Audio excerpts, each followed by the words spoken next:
पुराने समय का किस्सा है। किसी गांव में एक व्यक्ति को गांव से भगाने की कोशिश की जा रही थी, क्योंकि गांव के सभी लोग उसको अशुभ मानते थे। गांव के लोगों की सोच उस व्यक्ति के लिए नकारात्मक बन गई थी। पूरे गांव में ये बात फैल गई थी कि सुबह सुबह इस व्यक्ति का चेहरा देख लेते हैं तो पूरा दिन बर्बाद हो जाता है। लोग उस व्यक्ति को गांव से भगाने की कोशिश करने लगे।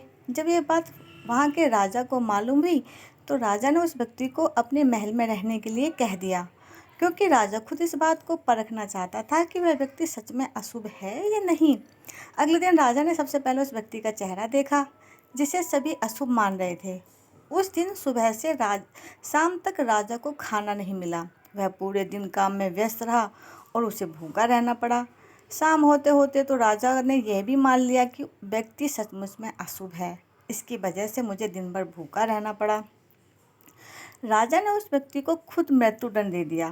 तभी राजा के विद्वान मंत्री ने राजा से पूछा, आप इस निर्दोष को मृत्युदंड क्यों दे रहे हैं?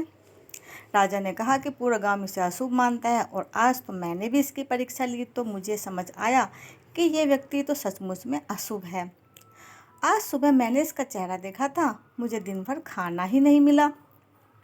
मंत्री ने कहा कि राजन क्षमा करें, लेकिन इस व्यक्ति ने तो आज सुबह सबसे पहले आपका चेहरा देखा था।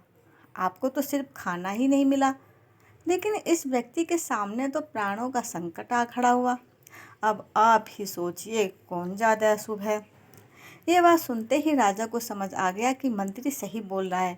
मंत्री ने आगे कहा कि राजन, किसी भी व्यक्ति का चेहरा अशुभ नहीं होता।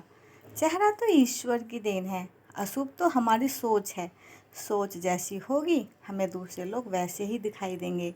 राजा को मंत्री की बातें समझ में आ गई और राजा ने उस व्यक्ति को छोड़ दिया।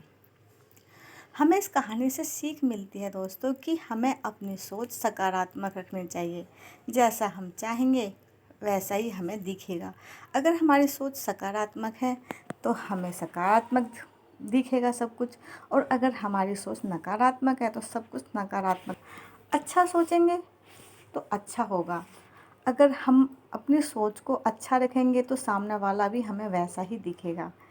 इसलिए हमें अपनी सोच सकारात्मक रखनी चाहिए। कहानी पसंद आई तो प्लीज़ लाइक करें, सब्सक्राइब करें। राधे राधे, जय श्री कृष्णा।